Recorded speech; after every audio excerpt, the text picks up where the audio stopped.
Okay, welcome to the Neighborhood Bird Project class. This week we are going to be doing our test on uh,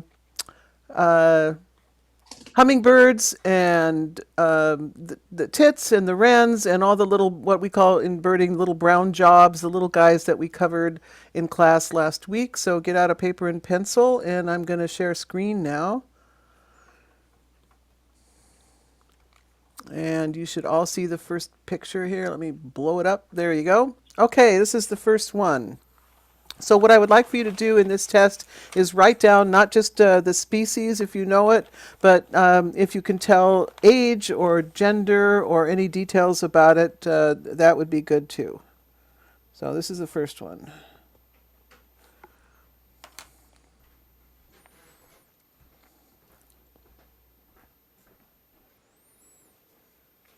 Here's the next one.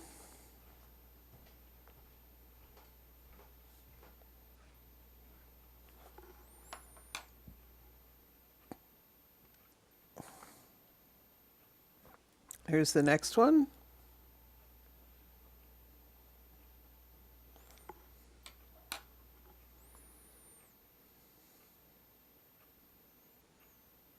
And here's the next one.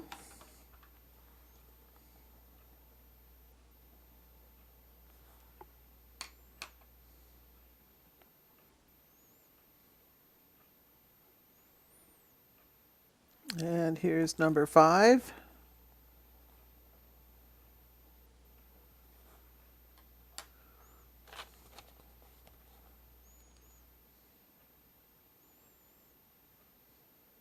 And here's number 6.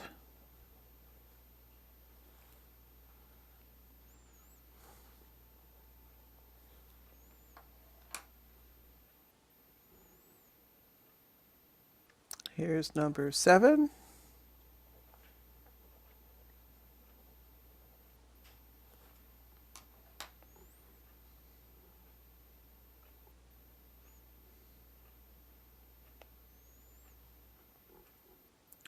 Here's number 8.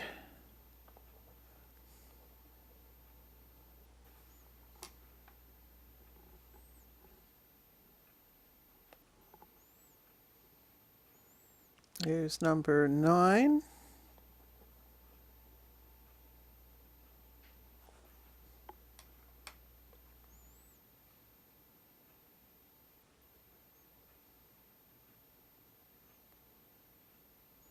Here's number 10.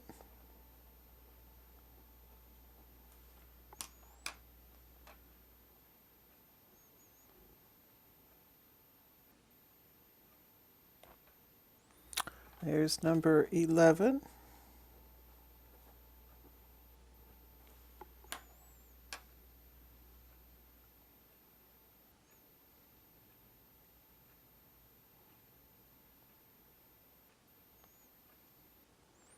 Here's number 12. Isn't that a beautiful picture?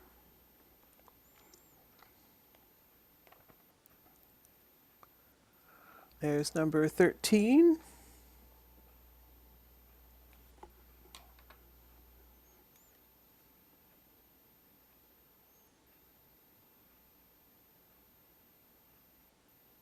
There's number 14.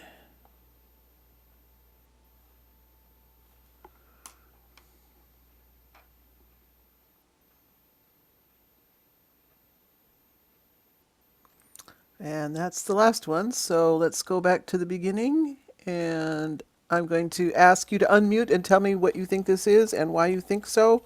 Don't all answer at once. So what do you think this number 1 bird is? Rufous hummingbird. And Male. Female. I think yes, it is a Rufous hummingbird. Why do you say that though? The difference, it doesn't have the greenish coloring around it on its I don't know what you call the little area around below its eyes. Oh, And really, it's more along the sides here, the flanks, okay, that's a little bit better because this can vary up here. But yeah, down here I call it the armpits. Okay. But the actual name for that is the axillaries, or sometimes down into the flanks, which is a little bit lower down here onto the belly.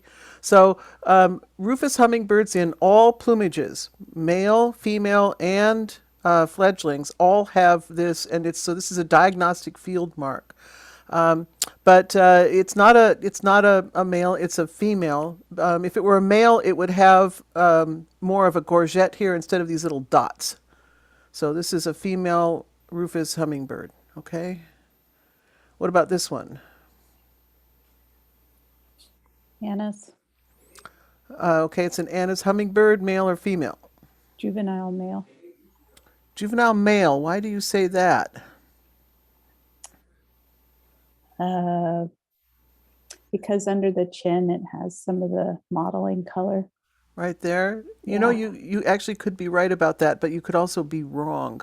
So we'll talk about a little bit about that. But why did you say it was an Anna's? Because of the greenish texture and the armpit. Yes, the axillaries, right. It's you don't see that the rufous color there at all. There's just if we look really carefully and kind of squint, there looks a little brown right there, which we don't like very much. But actually, it would have a much more rufous brown there and more extensive, and it would stand out a lot more. So when it's smudgy like this, it's an Anna. So that is diagnostic. In terms of what we have under the chin here, you're right that if a first-year male might have this little bit of coloration. You can see that it looks black here, but we know that's because the iridescence is not pointed right at our eyes, so that's why it looks black. So it could be a first-year male. It could also be a female, though, because with these Annas, they're starting to show up with some coloration here, the females, under the throat. And it's thought that this is kind of still newly being investigated, but it's thought that it might have something to do with behavior at established food sources, that females that exhibit some male traits, in particular this coloration under the throat here, are not as pestered by the more dominant, more adult males. And so there's a lot of evolutionary pressure on female Annas to develop a little bit of coloration here. So yeah, my guess is this is a female, but you could be right too. No, in some ways there's no way to tell. I guess I'd say female because it's just this little bit here, and I think if this were first year male, you'd see some magenta in the forehead area here. What about this one? Pacific Wren. Pacific Wren, why do you say that? The short stubby tail, the wren bill, the tiny little guy with the mottled brown. Yeah, all of those are really excellent field marks. Of course, the first thing that when you're looking at these birds is you have to decide what kind of a bird is it. So we'd say wren first because of the bill, and also all this barring that you see. All wrens have barring somewhere, and some of them have a lot of it. So you can see the barring here on the wings, and this particular specimen on the back here, and certainly on the flanks and so on, and then behind the tail as well.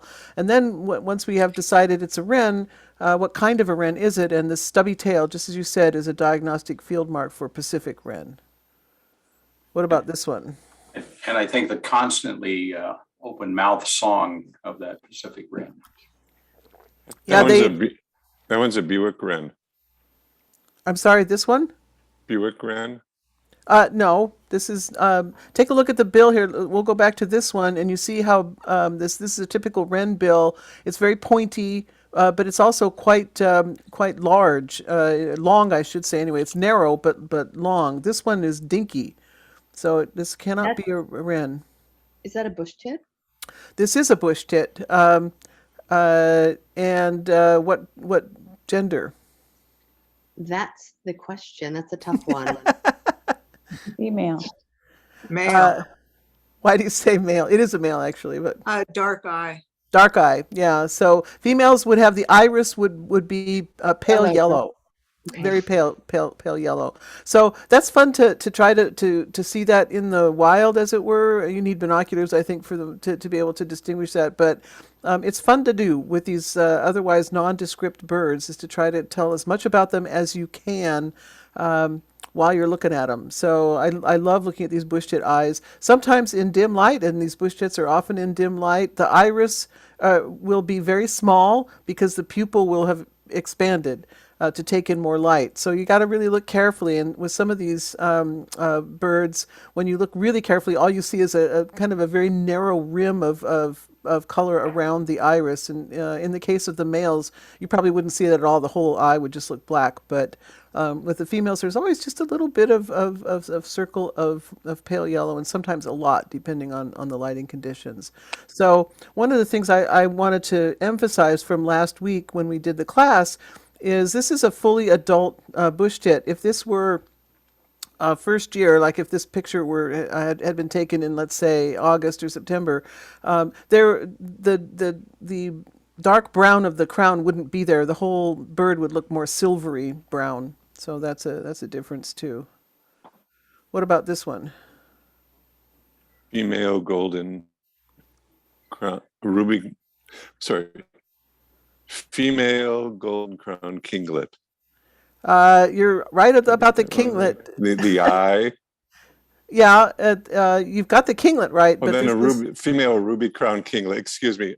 I wasn't reading my. I was reading my thing wrong. Yeah. Oh, okay. Female Yeah, this ruby is a crown kinglet. Excuse me. okay. This is a ruby crown kinglet. That is true. Whether it's a female or a male is difficult to tell if they don't show any sign of orange up here on the head feathers.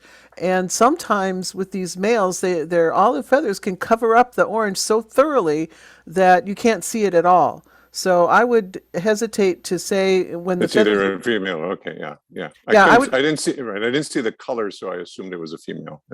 Yeah, it's but the males can cover up their color quite a bit with these olive feathers. So if you don't see the orange of the crown, or the ruby is it doesn't look ruby to me, but anyhow, that's where it gets its name. If you don't see it, you can't really determine if it's a male or female. If you do see it, then you can tell that it's a male. So we'll look at the field marks here, but there's one crucial one, actually two in this picture, that tell you that this is a kinglet and not a Hutton's vireo. What are those? Do you remember? Well, the eye and then the wings. What about the wings? The wings, it's the way that the yellowish. I think I think compared to the vireo, I think they're shorter. No, shorter way. The diagnostic field mark for to tell them apart is not the eye. Because vireos can have an eye that looks a little bit like this too. And you see here, there's some white feathers that are going almost across the forehead here, which is very vireo-esque. That's kind of the spectacle look. So that might kind of fool you. But the diagnostic field mark is right back here where you see this rectangle of black behind the white wing bar. That's diagnostic for a kinglet. Hutton's vireo would not have this. It might have a little bit of smudgy black back here, but it wouldn't be very dark, and it wouldn't have this shape of a rectangle. So that's diagnostic. In this particular picture, you get another diagnostic field mark, which are these golden feet. So, especially in breeding season, someone needs to mute themselves. Especially in breeding season, this color can show up much brighter, and as it is in this picture here. So that's another diagnostic field mark, because Hutton's vireos don't have that. And if you really get into it, you can look at the bill and you can say this bill is not a vireo kind of bill. It's too straight on the upper culmen. So Hutton's vireo, there would be a slight curve there. I have tried to see this in the field, and sometimes I succeed. It's not the world's best field mark because you have to get a good angle and you have to have good binoculars and the bird has to sit still for a long time. But if you have those opportunities, if the bird is kind of sitting still and you are close and your optics are good and so on, take a look at the bill. just for the fun of it, and see if you can distinguish between this straighter bill of the kinglets compared to the upper mandible curvature of a Hutton's vireo. All right, what about this one? Golden crown kinglet. What makes you say that? It has a golden crown. It's a short bill. It has the white above the eye, olive green Yes. body. Yep, all the field marks. Do you think this is a male or a female? I'll say male, but And why do you say that? because they usually are more colorful and it has a very bright yellow stripe. The actual indication of a male is this little bit of orange right in here. So the male golden crown kinglets have a kind of a red stripe through their golden crown, and the females would lack that. This one, there may be females that have a very slight tinge of that. I would have to really look at hundreds and hundreds of pictures to determine that. So it's faintly possible that this might be a female, but I believe, as you say, that this is a male for that reason. So yeah, beautiful bird, really. One of the students last week pointed out that this kinglet also has a significant sort of rectangular bit of black behind the wing bar. And she asked if that was true of all the golden crown kinglets, and as far as I could determine, the answer is yes, it is. But that's not diagnostic for this bird. You don't really need it. What you really are looking for to tell this bird is just the head area. What about this one?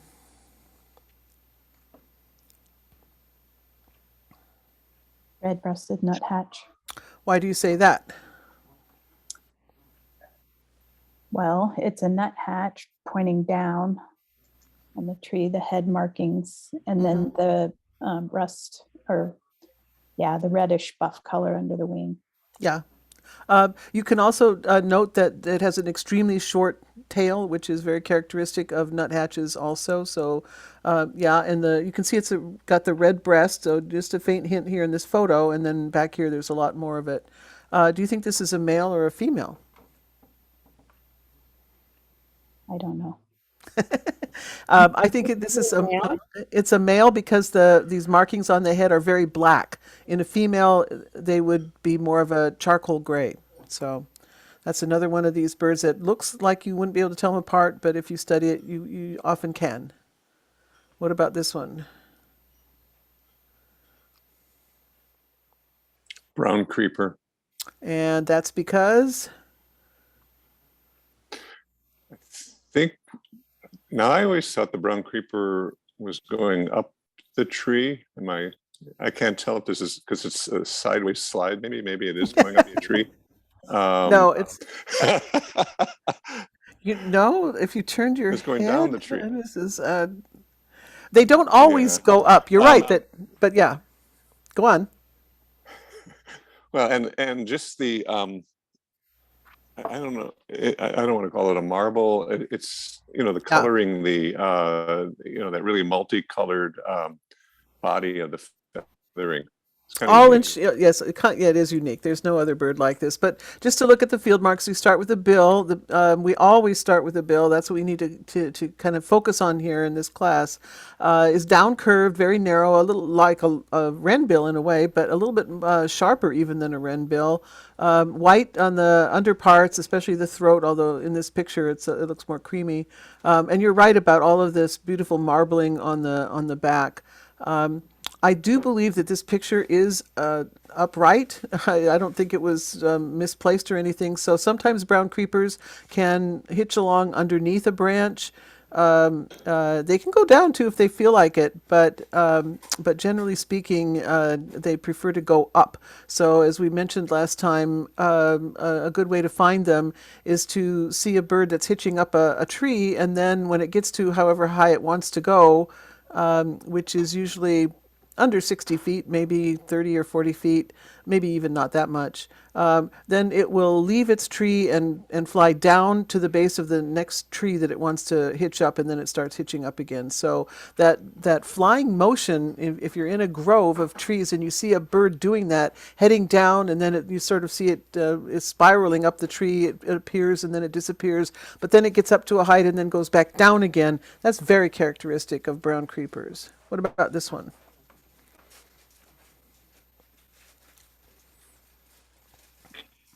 A marsh wren. And what makes you say that?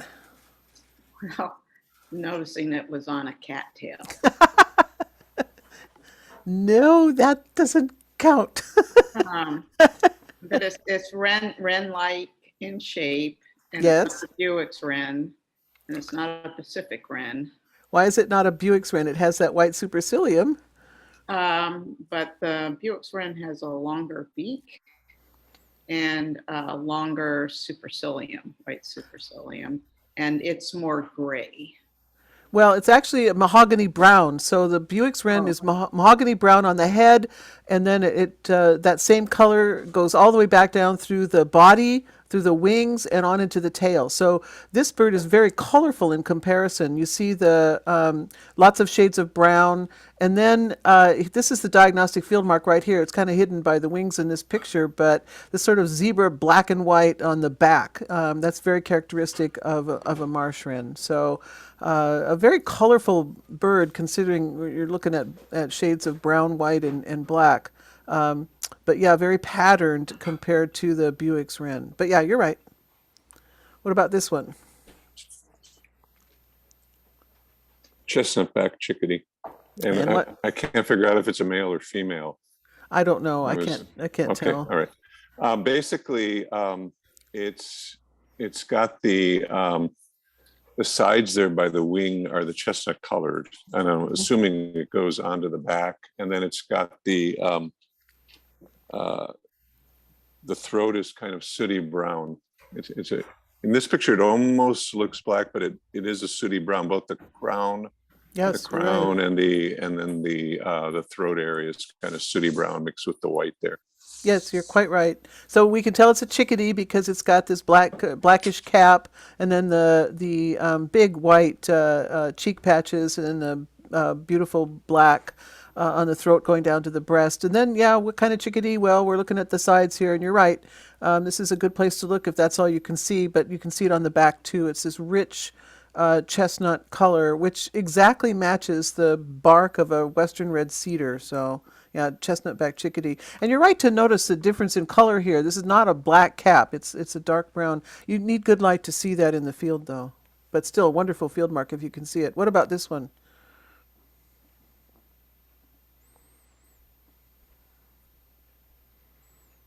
Anyone? That's That's the a black- black-capped chickadee. This is the black cap chickadee. I tried to pick one out a picture that showed as deep a color on the flanks here as possible, because it is possible to mistake that.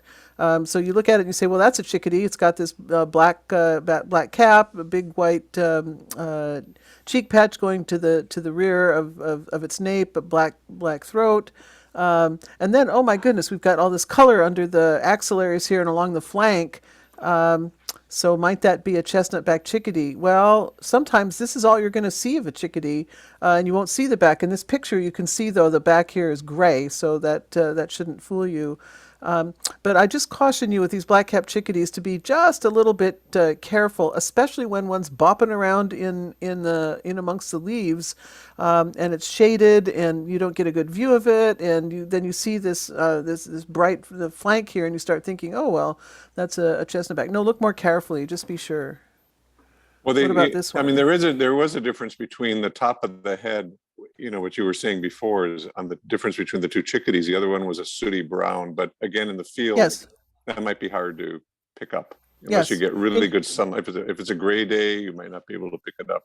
That's exactly right. And if it's in bright sunlight, then yeah, you got a good chance. But especially if you're going to notice that, because noticing what you're seeing is not the same thing as just looking at a bird. You kind of have to do it consciously. But yes, oftentimes in the shade, you just wouldn't be able to see that color difference. So, but something to look for nevertheless. You're absolutely right. You guys are great. What is this one? Rufus hummingbird. And is it a male or a female? I would guess male because it looks like its back is pretty bright orange as opposed to having more of a green, but I'm not getting a great Yes. view. Yeah, you're absolutely right. The females would not have this much of a gorget also. So, so male Rufus hummingbird, yeah, females would never have this much color on their. They wouldn't even have a gorget really. They might have a few dots in here, and that's about it. White collar, and then Rufus all over the place. But notice here also the axillaries are Rufus, as I said, in all plumages. But yeah, it's hard to mistake this male. What about this one? Buick's wren. Buick's wren, yes. And it's, notice the comparison to the marsh wren that we just saw. So we start with the bill, down curved, decurved bill, sharp. That's very typical for wrens. Blocky body, really, and then this cocked up tail here. But we start with the forehead, and it's this rich mahogany color, big white supercilium, very distinct against the dark brown of the crown. But notice how the brown color just goes right down to the back on the wings and all the way down to the rump. So this is a very dull colored bird in comparison to that patterning that we saw in the marsh wren. The other thing that I love about these Buick's wrens is their tails are disproportionately long, and they seem to swivel. It's like sometimes I wonder if they're just going to go flying off because these birds will wiggle their tails oftentimes in a circular way, and it looks like it's just so loosely connected to the body that it's just not going to last too much longer. Sort of like getting metal fatigue or something, but that never happens. What about this one? Anna's hummingbird. Male or female? Oh, I should know which ones stay on the nest. I don't remember. Okay. Female. Brood. Yes. Female. Okay. You're right that this is a female Anna's hummingbird. So why is this not a female Rufus hummingbird? And the answer is you get this magenta coloration here, as I told you, with not all Anna's females have this, but more and more of them seem to be showing up with that, which would be a diagnostic for that bird in Western Washington. And a female, because that's all you ever see on the nest. The males do not participate in nest building or brooding the eggs or bringing food or taking care of the young in any way, shape, or form. It's the females who do all of that. So it would be easy to say, well, I see that, there's some magenta on that throat there. That's got to be a male. But then you ask, what's it doing sitting on a nest like that? And the answer is it's not a male, it's a female Anna's. All right, so that's the test. And now we're going to stop recording. Okay, so welcome to the next class of Neighborhood Bird Project. It's good to have you here, and I don't know about you, but I'm really enjoying myself sharing these birds with you, especially knowing that what we're looking at are birds in our own backyards. It's just so wonderful. And then you see the diversity that we have here and realize how lucky we are to live in a place like this that has so many different species, and they're all so lovely. What we're going to focus on today is we're going to be discussing warblers and vireos, the neotropical migrants, although not all of them are neotropical migrants, which we'll get to. So I'm going to share screen here, and we're going to start with yellow warbler. So this is a male yellow warbler. My mentor, Dennis Paulson, one of the state's foremost ornithologists, in our Master Birder class one time posed the following question: what is the most common bird, the most widespread common bird in Washington State? And some people said starlings, some people said ducks, or like a mallard or something like that. Dennis's answer was this guy, a yellow warbler, which surprised everybody in the class because we don't seem to, at least at Motley Field, for example, where I bird, I don't see them that much. They're there, especially in migration, but they don't nest at Motley Field, and it's not the bird that I would say is the most common. But Dennis said they're in so many different habitats and in such large numbers that would be his pick. So let's start at the bill here. as we always do. And you notice all of these warblers that we're going to be looking at are insectivores. So they all have insectivore type bills, which tend to be kind of like little tweezers. So I call them pickers. These bills are adapted to pick insects off of branches or off of leaves. Sort of like tweezers, I guess you could say. And then going on down through the rest of the bird, you see that it's got a very plain yellow face. So just a hint of a cap here, which is present in some birds, but a lot of times not. But not really any markings. Just little hints maybe of an eye stripe, but really when you squint your eyes, what you're looking at is a yellow face with a shoe button eye. One thing I want you to notice about the eye, though, is if you look carefully, you see that it does have an eye ring, and that eye ring is yellow. So that's a very important field mark, as we'll see, to distinguish this bird from other similar warblers. So going on down the bird, yellow all the way down, starting from the chin to the throat, down through the breast and belly, out to the undertail coverts, which are also yellow. So with these warblers, you have to kind of look at basically two field marks. Are the most important ones, probably the face and the undertail coverts. So keep in mind that this is one of the ones that has yellow undertail coverts. Then we go back up to the top of the bird here, and yellow on the back, although it's a little bit different shade of yellow. And then notice the wings here. There's a lot of yellow in them, but there's also mixed in with black. So it's like the yellow is along the rachis, and if this bird were to open its wings, which I'll show you in a bit, there is some black there, but otherwise very yellow. Also, with these males, notice these red stripes. So the red stripes are thin and not in a particular pattern, but almost like in channels when they run down through the bird. So one of the things I'm going to recommend for you to do if you really want to get into warblers is to get a warbler book. This is my favorite book, Peterson's Field Guide to Warblers. This is Warblers of North America, so it's not particular to Western Washington, but I like it because it has extensive field notes on descriptions, but also plumages and habits and geography and so on. So I really love this book. But this is a much newer book, The Warbler Guide, and it comes highly recommended. I'm asking my husband to give me this for my birthday. He doesn't know that yet. I don't own this book yet, but What? John, but I think I sent you some what they call quick finders. These are from the Warbler Guide.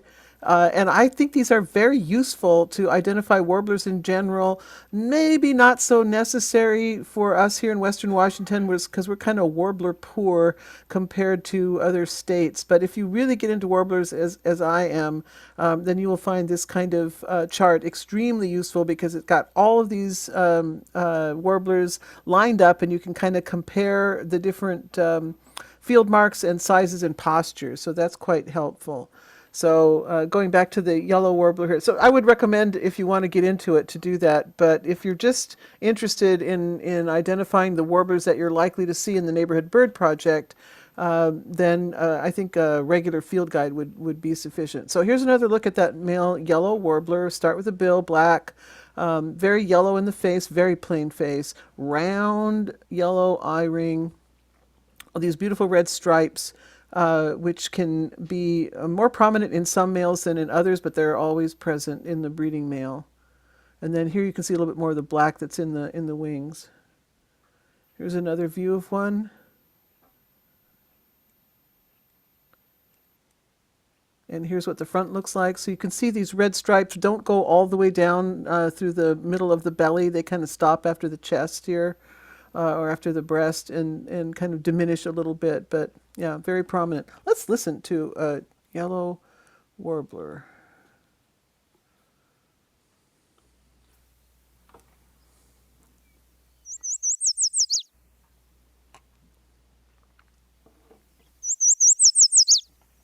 Okay, the first thing to notice about these warbler songs that I'll be playing is most of them are very short. So we think of warbling as just, a song that you're going to sing. No, these warblers songs tend to be quite short. You have to listen quickly. In fact, you have to rev yourself up in general to spot these birds quickly because they move around fast and they sing fast and then they're gone. So whenever I'm out looking at warblers, I pretend that I'm pushing a switch in my brain to turbojet my senses to speed up and to look at warblers. They're not ducks. They're not going to sit there for you. What the birding books will tell you about this song is that what they're saying is sweet, sweet, I'm so sweet. I don't hear that, but for a mnemonic, I think it can be useful.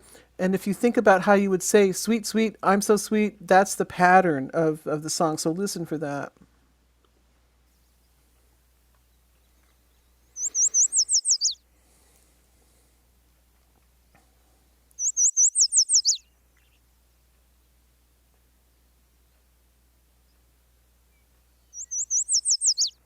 So 3 little notes and then a quick note and then down. It kind of tapers off. Hear that?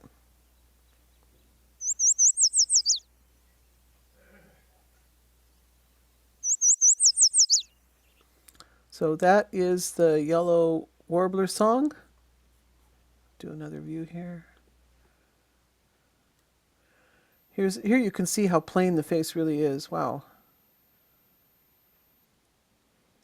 And here you can see the underparts. It's yellow all the way from the chin all the way back down through the undertail coverts. Just pretty solid yellow. Here's the back.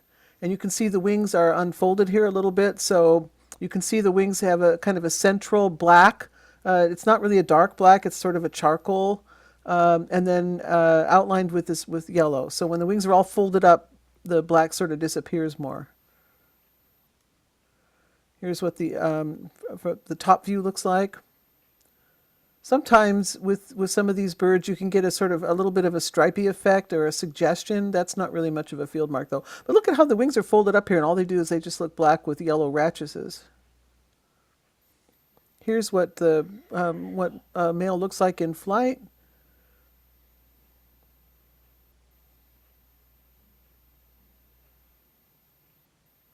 Here is the female.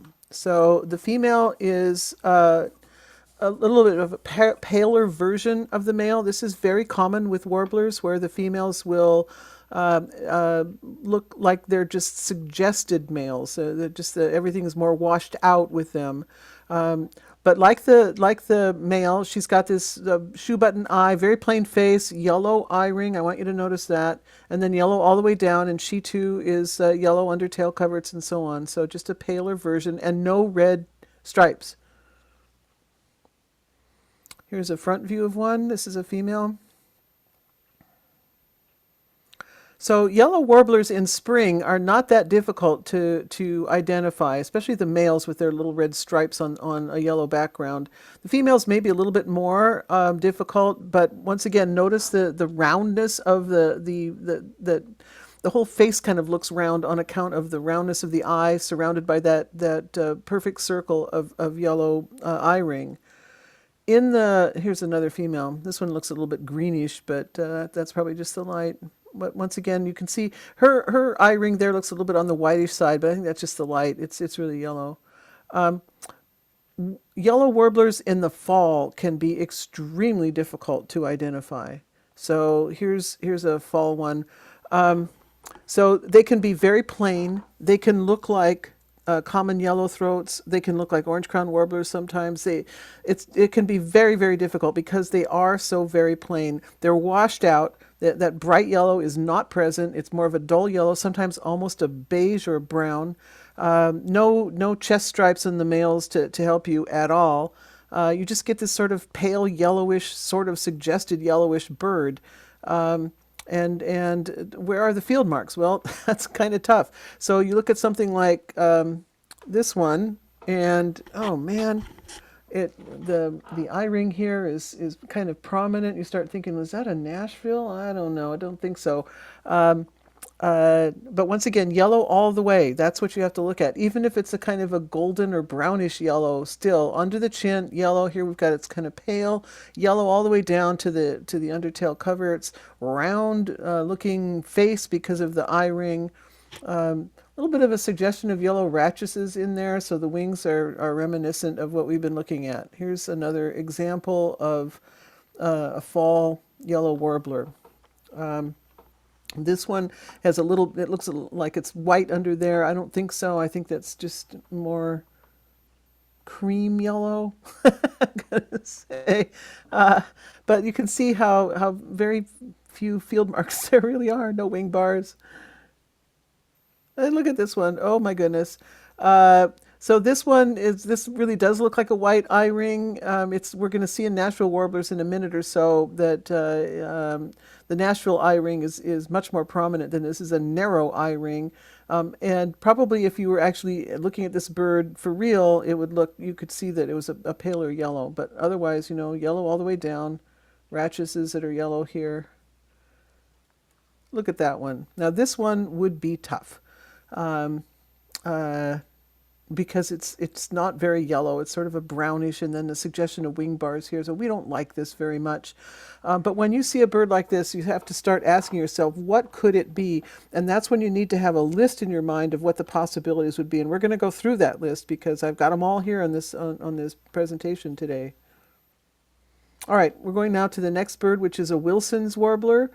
So we're starting with the yellow birds and the plain-breasted birds. We'll get to the stripy ones later. So this is a male. You can tell it's a warbler by this same kind of pick beak, this sort of tweezer beak. Yellow on the forehead, a very rich sort of sunset sort of yellow, you might say. And then this black cap is very characteristic. I call it a yarmulke. Shoe button eye like the yellow warbler, but the black cap would not fool you. Round eye ring again, and then just as yellow as the yellow warbler, yellow on the back, yellow chin, all the way down, yellow undertail coverts. The wings are a little bit different, and I'll show you that in a second here. Here's the front view. Yellow everywhere. Here's what the back looks like. The back is a little bit more of a greenish yellow, but yellow also. You can see that the black cap stops before it gets to the nape. And there's just more yellow in the wings. So you can see that the yellow warbler had central sort of charcoal black in the middle surrounded by yellow, and this guy doesn't. This one has more yellowish in the body of the feather. That's a big difference. So Wilson's warbler. Here's, in some lights, this can almost, like I say, sunset yellow. I was once sitting next to one within reach of my head, actually, and got to study it for a long time and started counting all the different shades of yellow that it was. And there were so many different shades of yellow, I couldn't really keep track. So I went to the paint store afterwards, and I got all the yellow chips to see if I could name the different yellows of the Wilson's warbler. And that was very useful because the interior designers could think of lots of names for yellow that I could not think of. Here is the female. And as I said, with a lot of these warblers, there's a suggestion of the male, but washed out. So here she is with her black yarmulke, but you can see that it's not really black. It's got a lot of yellow feathers in there. It's just a hint of that black cap that the males have. And other than that, she's pretty much the same as the male Wilson's warbler. So shoe button black eye, yellow eye ring, yellow on the chin, all the way down, yellow, yellow, yellow, down to the undertail coverts. And then not so much yellow ratcheses in here, but just more black in the wings than the yellow warbler showed. Here's another view of one. Let's listen to a Wilson's warbler. What the heck? Here, hang on a second.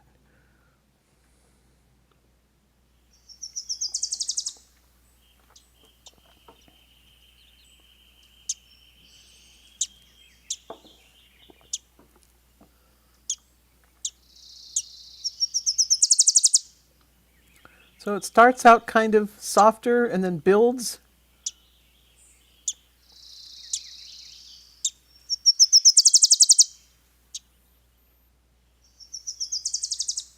kind of to a crescendo.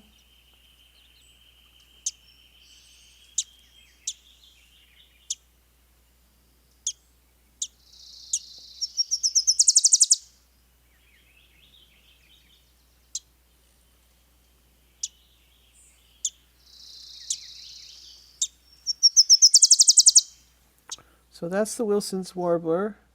One thing to notice about these Wilson's warblers is they tend to glean from underneath, meaning that not that they hang upside down or anything.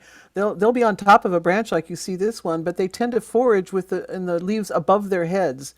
They do that more than the yellow warblers do, so that's something to kind of look for. So neither the yellow warblers nor the Wilson's warblers are shy. They're not skulkers. They'll come out into the open if you're patient enough. Here's the female from the top, and you can see that suggestion of black cap here. Otherwise, very, very much like the male. Oh, look at how green this one looks. But that's the light. And once again, even though there's not a whole lot of a suggestion here, you can see just the faintest suggestion of a black cap. Wilson's warbler female. Whoa. This one would be a little bit tougher, I think. The black cap is not that suggested here. And then we've got these awful yellow ratchesses, which is very reminiscent of a yellow warbler. So what I would do with this one is I'd probably watch it for a while and notice whether it's kind of a dumpy bird or a more stretched out bird. The yellow warblers tend to be a little bit longer and skinnier in their postures, and Wilson's warblers tend to be more compact and compressed. So that's why I say they're kind of dumpy. There you see the suggestion of a black cap. This is a juvenile male and just coming into his black cap. So if you see one like this, and don't think female necessarily just because it's not a very bright cap, but consider the season that you're in. You would not see this in April, that's for sure, but you might see it in August or September. All right. Here we have our next warbler to consider. This is a common yellow throat. So this bird is not going to be in every neighborhood bird project count. It's only going to be in the parks where there is a cattail marsh. Although at Montlake Phil, I will say that these birds are not confined to the cattails. They sometimes will get off the cattails and go a little bit further into the regular habitat, which is sort of riparian. And in our case, at Montlake Phil, marsh wrens do that too. So I think it's because the competition for cattails is pretty fierce. But if you were at a park where there was not that kind of habitat at all, no cattail marsh at all, I don't think that you would see common yellow throats, although possibly in migration, but I don't think so. Some of you will have to tell me that who bird in places like that. This is the male, unmistakable. It's kind of got this black Zorro mask across the eye, across the forehead, and then going down past the auricular patch, outlined in white above and yellow below, and then olive greenish on the top. Very plain bird, really. All the rest of them is quite plain on the top here. No wing bars to speak of, no markings whatsoever. This is what gives it its name, common yellow throat, very bright yellow throat. And then you see the yellow kind of tapers off here, and you get a color break of white or white-ish. And then the yellow is resumed in the undertail coverts. So here's this shows that a little bit better here. So we start with this picker bill here, black Zorro mask, white, outlined on white, olive on the top, yellow, very yellow throat up to the chin, all the way down to the breast, tapering off in the color. We get this little bit of a color break here in the belly, and then yellow undertail coverts. Here's a front view of one. These males are unmistakable. They can be hard to see, though. They like to sing from cover. They're not exactly skulkers, but they seem to be like they're a little bit shy about their singing, although their song is quite beautiful, but oftentimes when they're singing, they stay hidden. Let's hear one. Very distinct. Where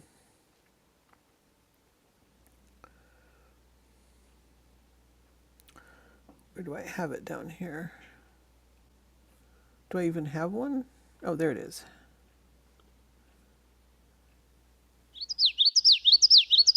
People say that's witchetty, witchetty, witchetty, witchetty.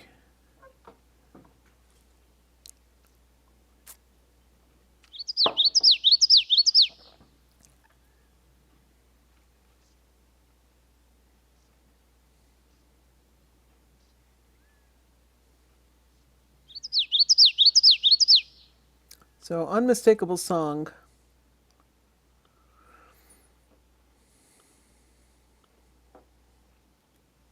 Here's the top view. You can see how plain this bird is. Nothing on the wings, nothing on the tail, nothing on the back. There's another picture of one from the side, and you can see here's that color break. This is the female. Females, and particularly first-year females, first-year males, it's one of the most difficult IDs amongst the warblers because the birds are so very plain. So here's the female, and you can see she's just got nothing.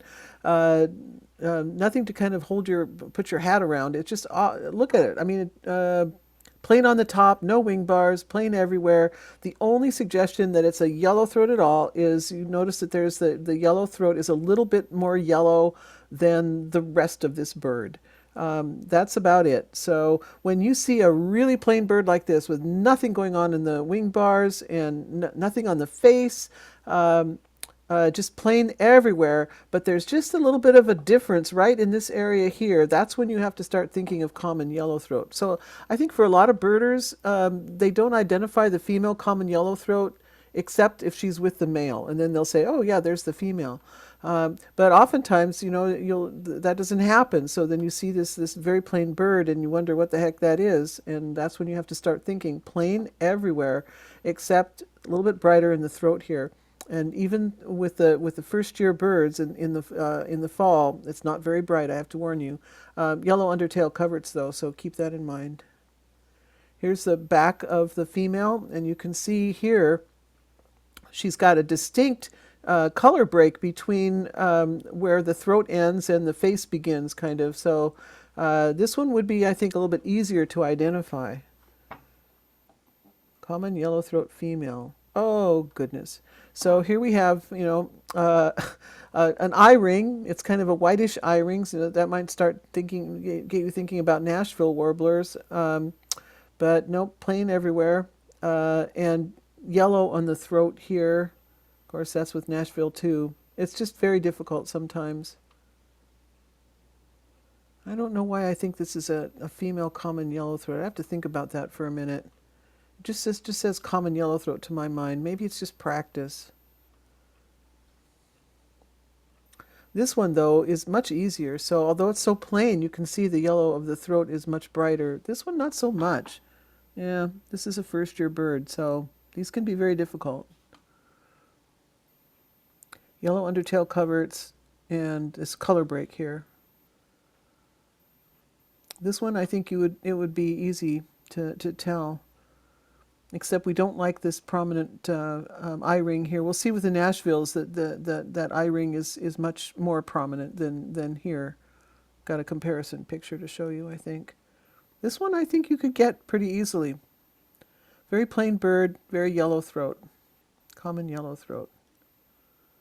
This is what the first-year male looks like as the season advances before they head south for the winter. You can see the suggestion of the Zorro mask starting to show up here. So look in like the first part of September or so, see if you can find a first-year male that's got that kind of plumage. That'd be fun to do. Here's another one. You can see what I mean by that.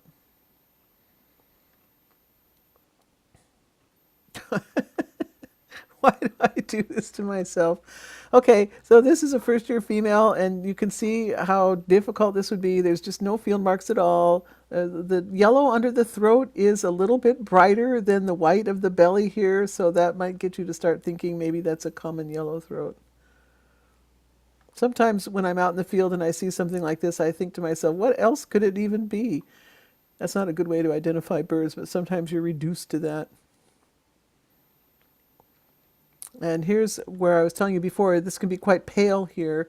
Just more of a hint of the brighter yellow right under the chin, and then it kind of tails off. Nothing going on in the wings at all. Nothing on the back. Nothing in the face really, except for an eye ring. Oh, here we have a brown one. This one would be tough. But yeah, some of these first year, especially females, can look can look very brown. But you notice it's this kind of the creamy yellow throat, and then you can just see under the undertail coverage, same thing there too. Color breakdown here. This one you can see really is a juvenile, but it's already got the yellow throat, so it's pretty scruffy. You can see that it's still got some of its down. All right, here's a comparison of common yellow throat on the top with a yellow warbler on the bottom. So these are both first year birds, and you can kind of see the differences here. So much brighter yellow under the chin going down to the breast. The yellow warbler does not have any suggestion of that. Both of them have very plain faces. There's a suggestion of wing bars on the yellow warbler, which does not show up at all on the common yellow throat. So I wouldn't normally I wouldn't call these wing bars exactly because they can be very dull and hard to see, but they are present in these yellow warblers, and that is a distinction between them and the common yellow throats. Otherwise, you're just not going to get much help here. There's in most of these first year yellow warblers, there's not much of a color breakdown in this area. You can see this one here has a little bit of white, which we don't like very much, kind of like fluff there. But you don't get that distinct feeling that the yellow stops here and then starts back up again here as you do so much more with the common yellow throat. All right, here's the next one we're going to do, which is an orange-crowned warbler. If you ever get to see this orange crown in the field, then count yourself lucky because it's hard to see. Unlike the ruby-crowned kinglet, where the males will part their feathers and stick out their crowns, the orange crowns don't do that very much, and the feathers, the orange feathers, seem to be, to me, more mixed in with the olive of the rest of the head. But that's what gives it its name, it's orange-crowned warbler. So that's proof that there you have it. So this bird is another one of the plain ones. This is a difficult ID for a lot of people because there's a huge variety of colors in these orange-crowned warblers. And that can be individual. There's also different subspecies that sometimes contribute to that. It can be very difficult. So let's go back here and we see how olive this bird is. Olive from the forehead clear all the way down the back and on into the tail. This one is more yellow. And some of these orange-crowned warblers can look very yellow. Here you see just a hint of orange crown, though. That's not going to help you in the field, I have to tell you that. So what else would you look at? And what I want you to notice more than anything else is this eye stripe here that goes from the lower through the eye, at least visually through the eye, and then comes out the back here. So this is usually echoed above with a little bit of a suggestion of orange or paler supercilium. And the net effect of this is to make these birds look like somebody grabbed their bill and stretched their head out. So it's a very horizontal looking face compared to, let's say, the yellow warbler, where everything is round. And all of that horizontal feeling is caused by this eye stripe with a little bit of a supercilium. Other than that, these birds can be very plain. This one is showing yellow from the chin all the way down through the yellow undertail coverts. That amount of yellow is unusual, I have to say that. No wing bars. Here's the back of an orange-crowned warbler, and you can see that eye stripe starting here at the lores and then going through the eye. And here you can see the supercilium a little bit more. In my experience in the field, the supercilium shows up much more than it does in these photos. Here you have it. And the underparts can be bright yellow, as we saw, or duller. Oftentimes with these orange-crowned warblers, you'll get hints of stripes, like grayish sort of stripes on the breast and flanks. This one doesn't show it, but I think I've got a photo to show you what I mean. But look at this stretched out horizontal effect with the eye stripe and the supercilium. Otherwise, very plain. Here you see an orange crown. Wow, that's pretty nice. But once again, we're looking at this orange or yellowish supercilium I should say olive or yellow, and then the eye stripe that goes through the eye. And here is another one. This one is showing some of that gray striping that you can see sometimes. I see that a lot in the field, actually. This is a very typical orange-crowned warbler. Let's listen to an orange-crowned warbler.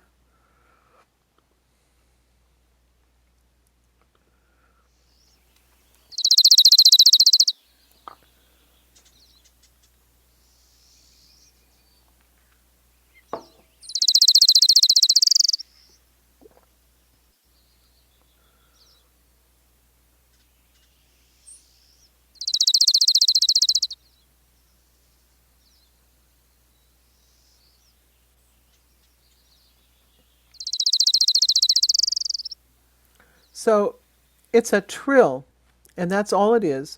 And there are other birds that have trills, and you can mistake them in the field. So a dark-eyed junco, the Oregon variety, can do that.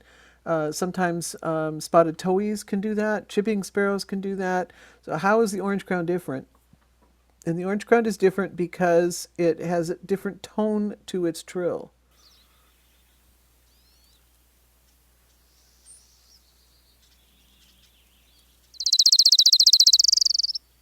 You see how the tone changes?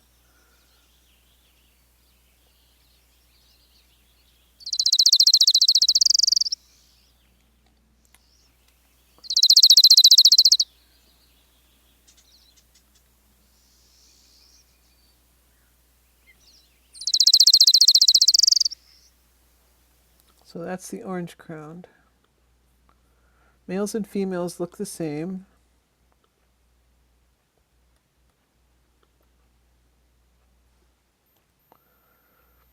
Here's one that's a little bit more on the yellow side, but you can see once again, here's that yellowish supercilium and then the eye stripe.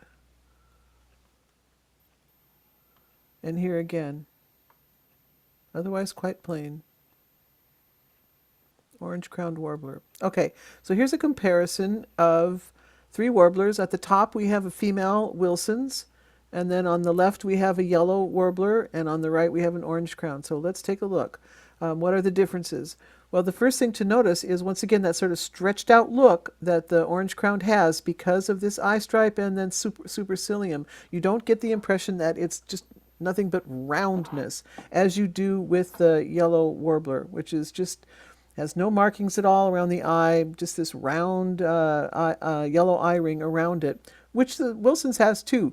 But the Wilson's has more going on in terms of other feathers on its face and head. So here you have that suggestion of black cap, which the yellow warbler doesn't have. So you can see the differences here. All right.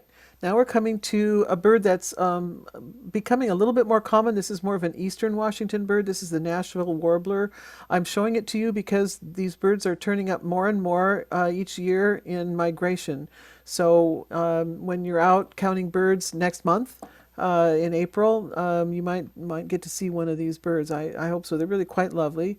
So this is the male, and you can see it's got a lot of field marks to help you. So it starts out with this very beautiful gray crown. It's sort of like a half hood that starts in the forehead, goes all the way back to the nape, but stops right here, right below the eye. And so this bird has a yellow throat. Please note that. It's a very important field mark.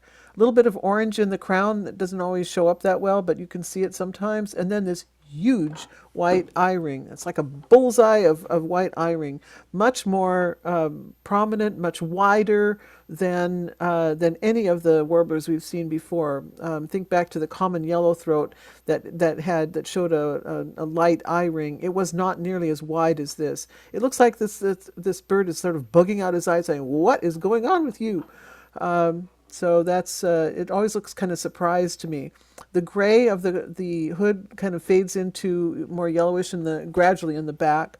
In the front parts here, the chin is very yellow, and then all the way down through the breast and back down to the back of the bird. A little bit of a white color break right here, and then yellow under tail coverts. Not much going on with the wings. No field marks there. Here's another view of one. This this bit of yellow here is anomalous. I think it's just feathers kind of blown up by the wind or something, so don't go by that. But look at how prominent that white eye-ring is. And then the gray hood, I call it a half hood because it doesn't go all the way to the chin here. It stops. And then you get this tremendous color break between the gray and the yellow of the throat. And yellow all the way back, and then a little bit of a color break back here to white, and then yellow under tail coverts. Here's another view of one. You can see those field marks. So a little bit of orange in the crown, gray on the forehead, going all the way back to the nape, coming around to the auricular patch and cheek patch, and then stopping so that you can get the yellow throat. Yellow all the way down to the back of the bird, white here, and then yellow under tail coverts. Look at that white eye ring. Let's listen to a Nashville warbler.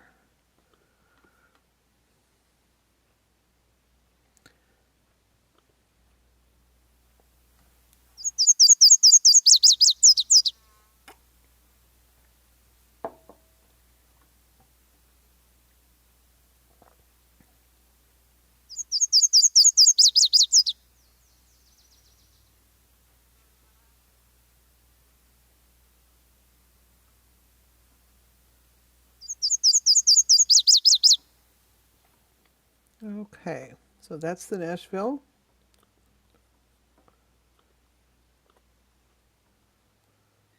Connie, there was a question that came up about warblers' song. So Yeah. do warblers usually sing their song with long pauses in between? Yes, they do. Their songs are short, and then they usually have a pause. They don't go on and on and on the way that some birds do, like a house finch, for example, or a chat, for that matter. So here's that white eye ring again. Here's the female, and you can see she's very similar to the male, but just a little bit more washed out. Doesn't have the orange in the crown. Otherwise, quite the same. There's another view of one. Sometimes this gray hood or half hood can be paler in the females. Nashville warbler. It's a first year the fall bird, and you can see it's very washed out, but it's still got that very prominent eye ring. So you would not see this plumage now, but maybe in September you might. Here's another one of the first year birds. You can see how washed out the throat is here, but you can still see there's a color break. So we saw that with the common yellow throat also, but I remind you, this Nashville has a huge white eye ring. And, okay, this is my favorite warbler. This is McGillivray's warbler. These are warblers that tend to prefer wilder habitat than what we have in suburban and city areas. They go up a little bit in elevation as well, although I've seen them certainly down in the lowlands as well, especially in migration. But they seem to like a little bit higher reaches. Stampede Pass, for example, is a really good place for them. So this is the male, and it's got a little bit of a black, not mask exactly, but sort of like a mask here. But this is hard to see unless you're in good light. Otherwise, just gray hood, and this is a full hood. So like the Nashville, it's gray on top, gray all the way back to the nape. But look at how different it is here in the front part of the bird.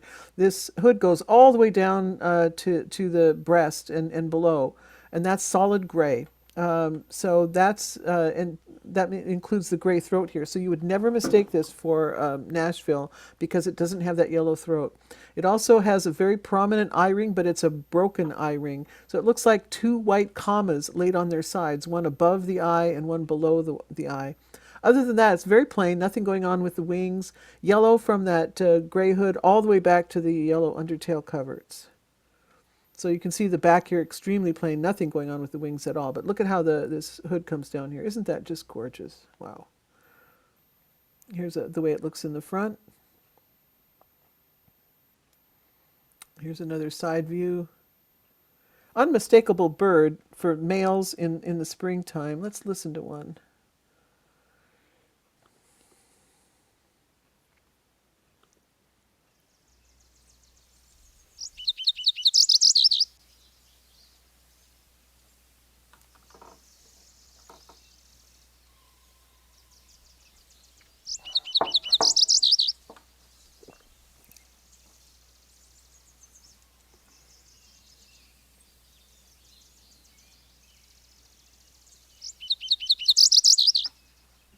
So very distinctive song also. By the way, I know I'm throwing these songs at you at a furious rate, and I don't expect you to really assimilate them, but I would suggest that you review this talk as many times as you want to get the songs more in your mind, so that you can locate these birds when you hear them. But also you can go to BirdWeb that Seattle Audubon sponsors, and most of these warblers have songs there too. Here's an upper view of the McGillivray's warbler. You can see how plain it is, except for that hood. The female, like so many of these warblers, is just like the male, except washed out. So her hood is much, much paler, but she's got the little commas on their sides. I mean, parentheses, rather. Did I say commas? I meant parentheses. A broken white eye ring, and a hood that goes from the throat all the way down past the breast. Otherwise, very, very plain. Yellow undertail coverts. Here's a front view of her.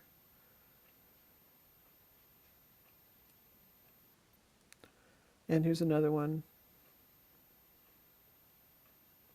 Really pretty bird. Wow. Look at that. Just gorgeous.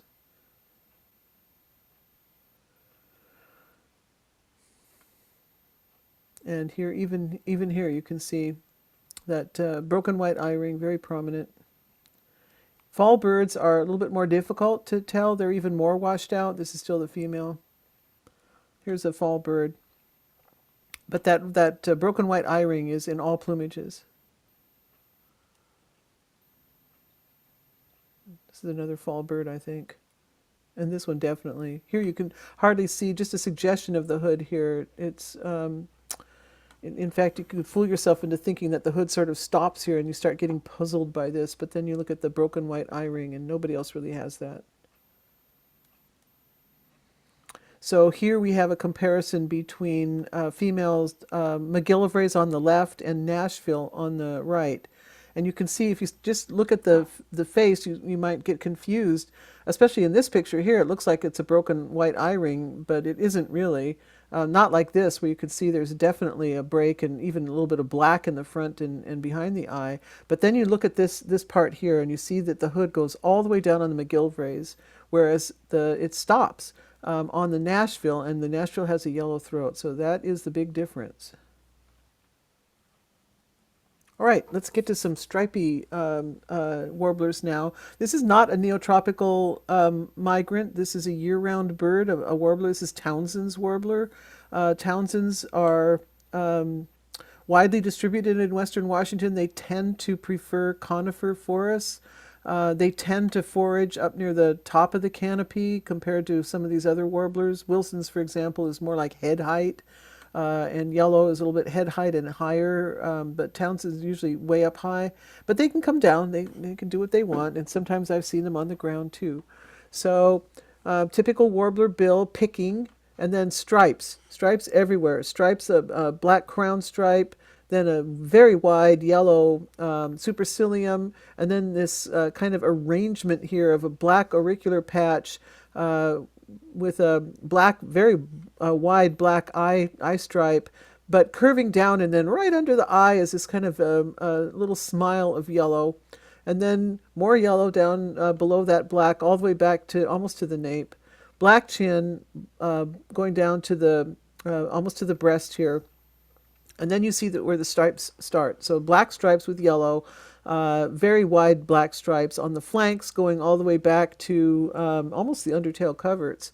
On a background of yellow when it's by the breast part of the bird, but as it gets to the belly gets white. On the back is greenish with oftentimes black spots or stripes. It can be sometimes hard to tell. Big white, two white wing bars. So this bird is unmistakable. The females look just like this, except more washed out. I'll show you a picture of that. We don't have to worry here too much about hybrids. This bird easily hybridizes with hermit warblers, which look very different from this bird.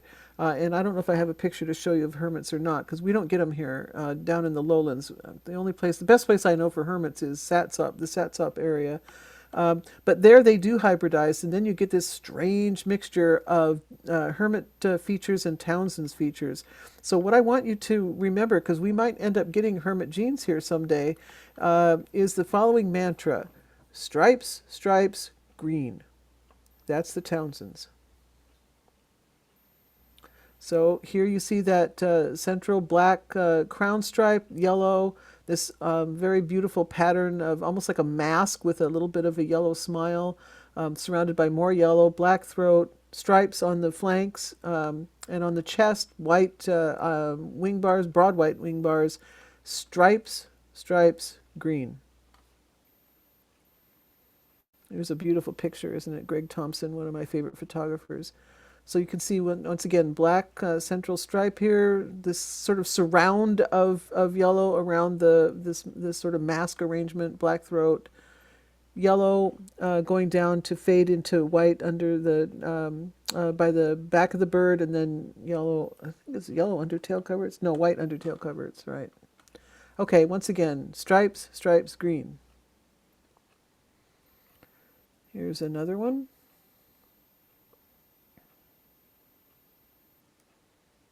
And another view of one. Let's listen to a Townsend's warbler.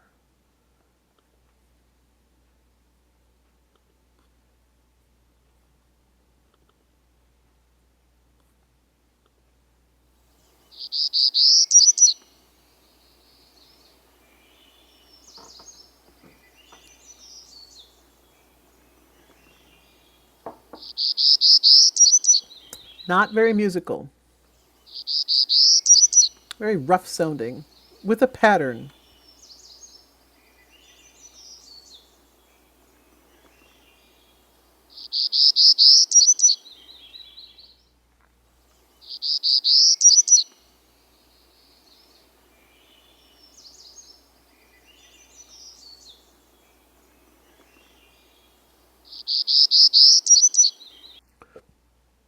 Okay, so that's the Townsends. Here's the female. So you can see just like the male, but more washed out. So she's got a central blackish crown stripe, yellow surrounding the blackish face mask. She too has yellow throat and yellow on the breast with these stripes going down to the flanks, white wing bars, greenish back, stripes, stripes, green. Here's a female from the front. So just very reminiscent of the male, just more washed out. Here's another one. She has a yellow throat, not black, the way the males do, by the way. There's another female. So that, I guess that would be the main difference. Every once in a while, with these females, you'll get just a hint of black under the throat.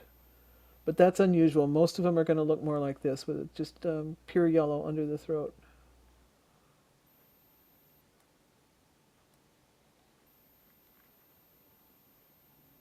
Another female. All right. I didn't show you Hermit because we don't get the hybrids here yet. But if you're interested in that, email me privately and I'll connect you with that. This is a yellow-rumped warbler. We get two kinds of yellow-rumped warblers. They used to be split into two different species, but now they've been lumped, and they're just color morph differences. This is the first one, and it's a myrtle yellow-rumped warbler, inbreeding plumage, male. The other one is Audubon's, which I'll show you. So let's look at some of the field marks here. First of all, in breeding plumage, they're just unmistakable. They've got this beautiful kind of grayish with black flecks in it crown that goes starts at the forehead. A little bit of yellow spot on the top here, dashes of white above the eye, black mask, broken white eye ring, gray on the nape, white, very white throat. And then kind of stripy, splotchy on the breast, going down to white, and then white undertail coverts. The bend of the wing always has yellow. Then the back is gray striped with black and two white wing bars. And then this is what gives it its name, this yellow rump, which you can see in flight quite easily. And sometimes when the wings are folded up, you can still see it too. A lot of patterning there on the, look at the tail spots, white tail spots. Yellow-rumped warbler. The female, this is a female myrtle, so they look very much like the males, except they're just sort of brownish. But like the male, she has a white throat, and the myrtles do. Yellow on the bend of the wing, and here you can see just a hint of a yellow rump.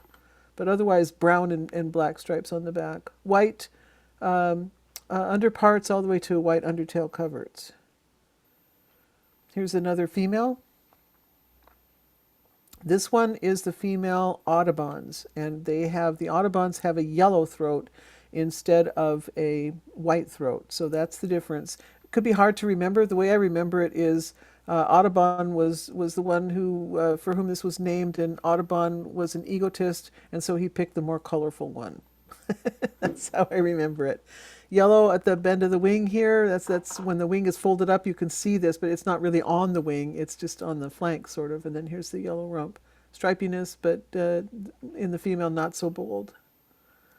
White tail spots.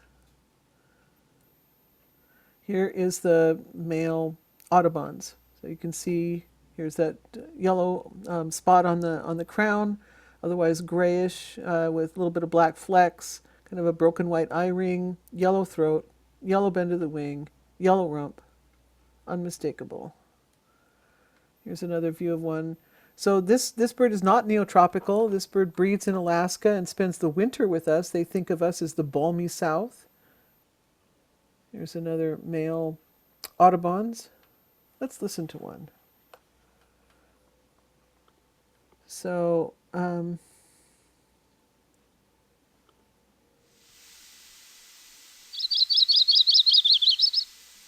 you're not going to hear this song in the wintertime.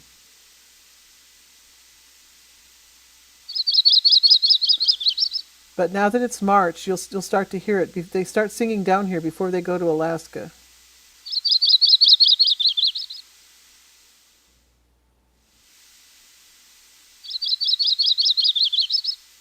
So, very beautiful song, really. More musical than a lot of the other warblers, I think. Here's another male Audubons. You can see the yellow crown, gray face, broken white eye ring, yellow throat, yellow bend of the wing, gray back with black flecks. This one doesn't have so many stripes. It's just kind of more of a vest-like on the black. The blacks have merged. That happens sometimes. This one is stripier. So there's variation. This is what they look like in the wintertime. So this is mostly what we see here. They've lost so much of their color. There's just a still trace of yellow on the top here, this yellow dot.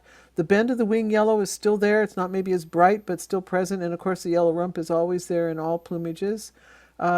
The throat area here, it can be quite difficult to tell whether you're looking at an Audubon's or a myrtle because the throat can sort of look beigey. This one is a myrtle because it looks very white, but you don't always get that. Here's another one that looks very white. Very drab birds. There's another one, probably a myrtle once again. This one, I don't know. This picture was taken at Montlake Phil. It looks like it's probably an Audubon's because there's just a sort of a hint of that it's going to be yellow someday. But some of these look so beige it's almost impossible to tell. But still, it's fun to try. Here's another one. Here you can see the yellow on the bend of the wing is almost not present, but still there. And then the yellow rump. When these birds fly from one place to the next, oftentimes you'll see the white undertail spots flash as the bird pumps its tail. That's what the front looks like in the wintertime. And a front view of a winter Audubon's yellow-rumped warbler. All right, here's another one of our stripy warblers. This is the black-throated gray warbler. And you can see, here's the male in breeding plumage, and what you notice is black crown, huge white supercilium that starts kind of halfway where the eye is and then goes back to the nape. This yellow spot right here is diagnostic. It's not really at the lores, it's like more in the front of the eye. A little bit of a black mask coming down, and then white, black throat, that's what gives it its name, and then gray on the back. White all the way back down to the undertail coverts, which are white, and stripes on the flanks. So here's what one looks like from the top.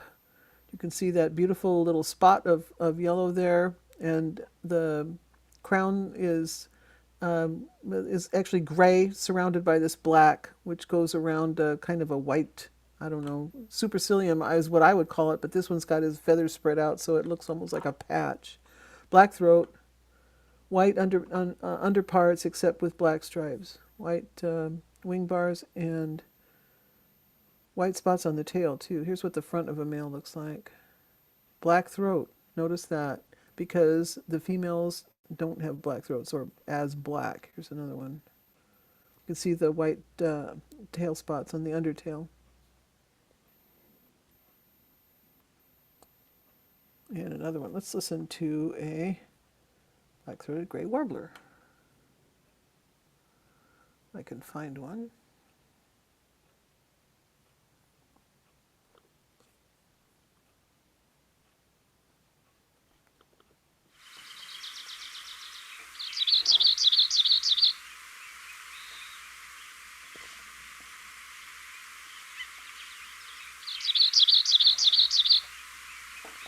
Notice the pattern.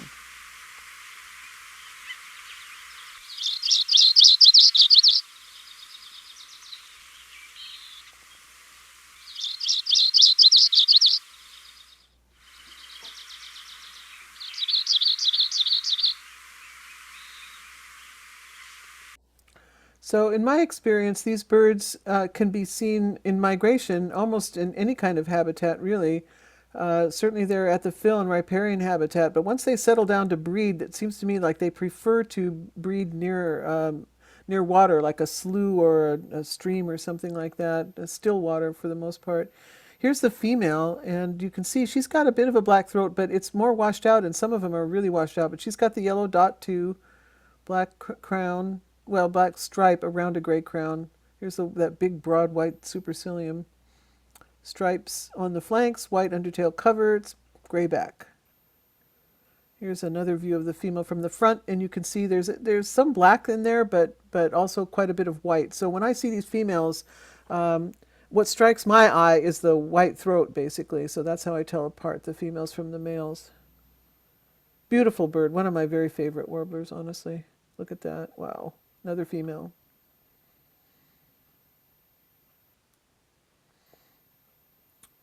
And here's the central stripe is really gray.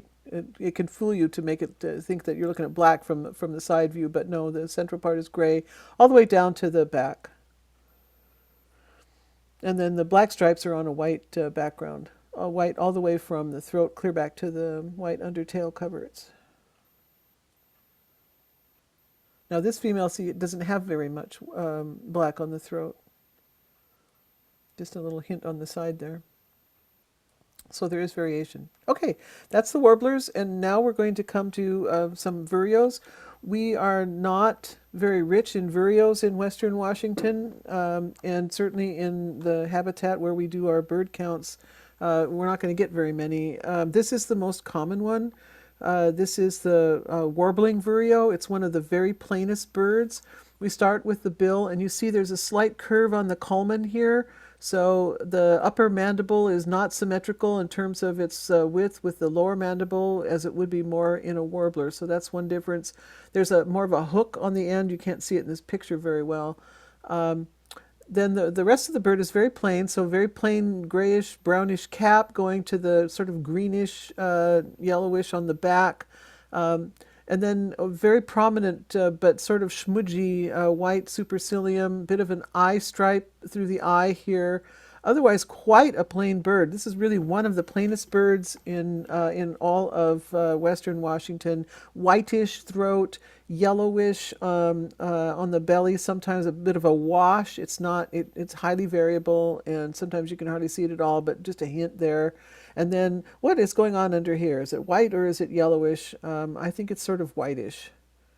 Nothing going on with the wings or the tail. This is what you often see. So you get a kind of an underview of this sort of very plain bird with no field marks to speak of at all. Here you're not going to see the culmen, so that doesn't help you. You get a bit of a wash of this yellowish underneath here, very plain wings, and then the same sort of whitish undertail coverts. And if you're lucky, you can see the head, and you get this sense of white, and then black, and then whitish underneath. So here is one that's a little bit easier to tell. It's got the supercilium is more prominent in this one, but here's that white or that dark eye stripe also. This one seems to have a color break here. That's unusual. I don't get that very much. You get a little hint of it in this one here, but that's not a good field mark. This is the best field mark right in here. This pattern of a smudgy white supercilium and then this dark, almost black eye stripe. So let's listen to a warbling vireo. Do they really warble?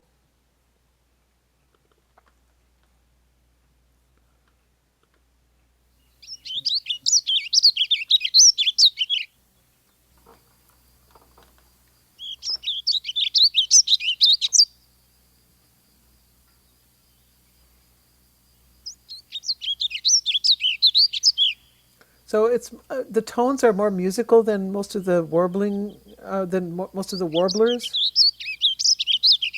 It sounds more full-bodied.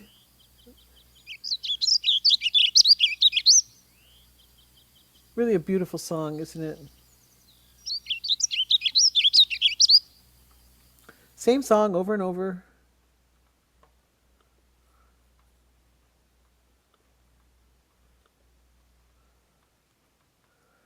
This is very typical. Here's that very plain on the head, the face, the back, the belly, everything. But here's that smudgy white supercilium and then the eye stripe.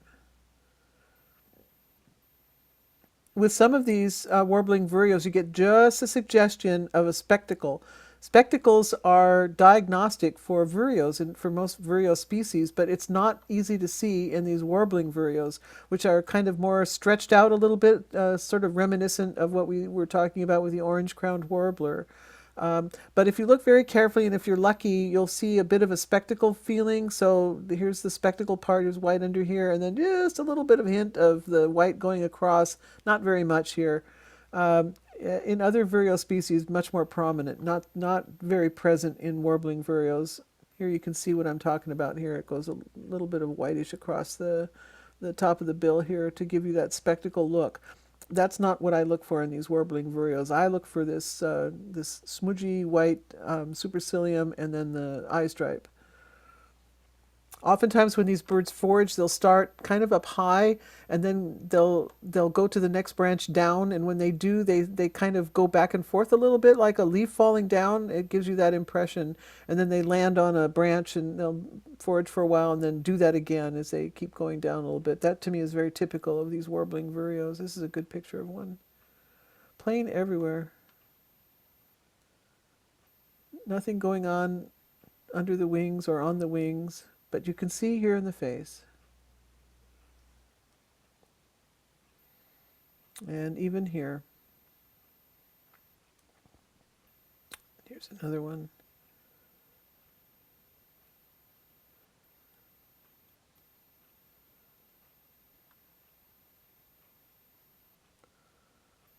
And another one. This one is very white on the supercilium, isn't it? Okay, here's our the last vireo we're going to cover today. This is once again, this is not a migrant. This is a Hutton's vireo. We saw a little bit of Hutton's when we were comparing it to a kinglet, and it is quite similar. But look, the bill's a little bit different. We've got this curvature on the upper culmen there, and then more of a spectacle look than the ruby-crowned kinglet would have, but otherwise quite reminiscent in the face here. And the head is just sort of olivey and very plain under parts, sort of dirty white. It has two white wing bars the way a ruby-crowned kinglet does, but look behind the second one, you don't get that black rectangle. Here's just a little bit of a hint. I'm saying there's some black there sometimes, but you don't get that prominent shape of a rectangle back here at all. So that is the main difference. Oh, Hutton's Vireos. Let's listen to one.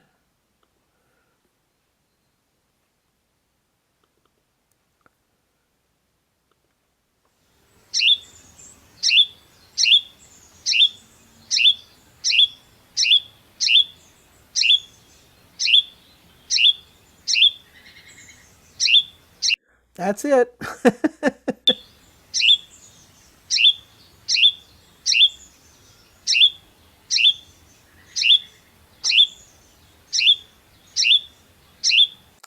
So Hutton's vireos tend to prefer dense riparian habitat or even to some extent conifers. So you're going to see them in places like Lincoln Park and Discovery Park. We don't get them at the fill at all, except in migration sometimes. They don't really migrate, but in the spring sometimes they wander a little bit, and that's when we're likely to get a Hutton's vireo at Montlake Fill, which does not have the dense thickets and stands of trees and bushes that you get in the old parks. Here's a comparison once again between a ruby-crowned kinglet and Hutton's vireo. So Hutton's on the left and kinglet on the right, and you can see what I'm talking about. Here's the ruby-crowned kinglet with the black rectangle behind the second wing bar, and here you don't see that with the Huttons. Otherwise quite similar. So that's my talk for tonight. I'm going to stop sharing screen and can take some questions if anybody has any questions. So we do get other vireos here.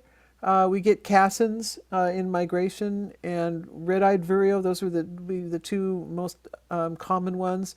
But they're not common in our parks. So you might get one or two now and then in migration. I don't believe they breed in Seattle. I'd have to double check that for sure, but I don't think so.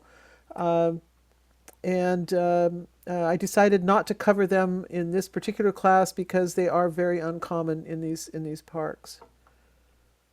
I had a question about the Hutton's vireo feet. Yeah. They aren't yellow. Is that always true? Yes. Thanks.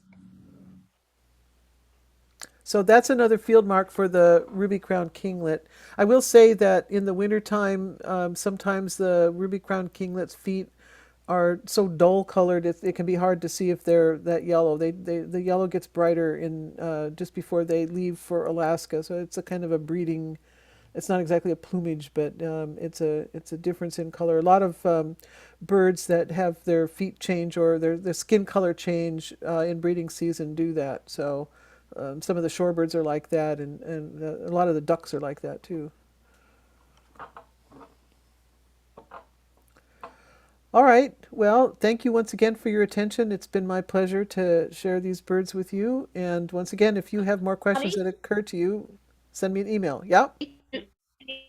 Could you entertain a question about your thoughts on using bird vocalizations or other sounds when we're hoping to detect birds? Okay, I will. You have to stop my rant mid-rant because I could go for a long time on this one. So in the Google Drive, there's a thing on ethics that is kind of standard operating procedure. I urge you to read that. But from my point of view, the ethics that are described in that piece are kind of at the low end of ethics. It's like that's the bare minimum that you should do when you're out in the field, because they say it's okay to play tapes or play your Merlin or to attract birds or to call them in if you can imitate them yourself. And I don't believe in that. I used to do that when I first started birding. I would do that, but I grew more and more uncomfortable with that as I would encounter experiences where it was bad for the birds.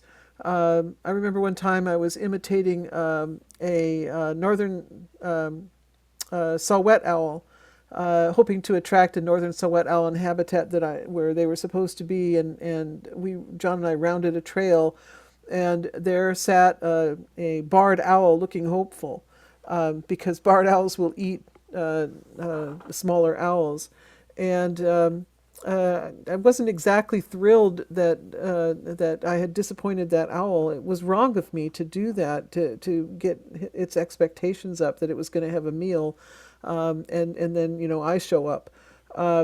But other times too, it just seemed more and more as I birded it just seemed more and more wrong, because I'm in their habitat. I'm in the bird's habitat. I am a guest in their home, and it's rude to be the kind of guest that insists that everybody around you behave as you direct. That's offensive in a guest in your home, and to me it's offensive in the field as well. So plus I'm in the field to be with the birds as they are, as they live their lives, and I try to minimize my human impact. In other words, one of the reasons I take a camp stool when I'm out birding is so I can sit still for a long time, up to an hour.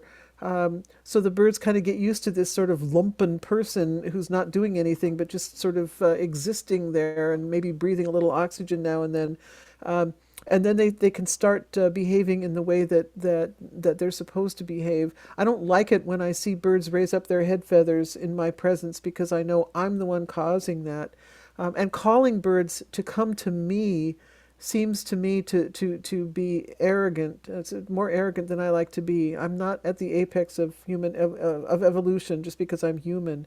I exist in this planet along with many, many, many other entities. And I like the idea of trying to fit in with that and to be a part of nature as much as I can be, and not to adversely impact nature just because we humans are so controlling of the planet's environment. I don't care for that aspect of humanity very much. So that is why I object to calling birds. But I'll have to admit that that's kind of an extremist view. And I would encourage you to think about this issue for yourselves, not only for your own personal morality, but also how you expect yourself to behave in nature and what you expect out of nature when you go into nature. What do you expect nature to do for you? And if what you expect nature to do for you is to produce new species for you to look at, or incredible birds for you to look at, then maybe you'll be the person who's going to call them in so they come to you. That's not my style. I will say that it gets a little bit dicey when we're doing counts, because bird counts are by their nature going to miss probably the majority of birds that are in the habitat where we're counting. If the birds don't call and they don't make a noise and they're not going to come out, then as far as we're concerned, they're just not there. So that skews the counts quite a bit. We're just not going to see a lot of the birds that are there.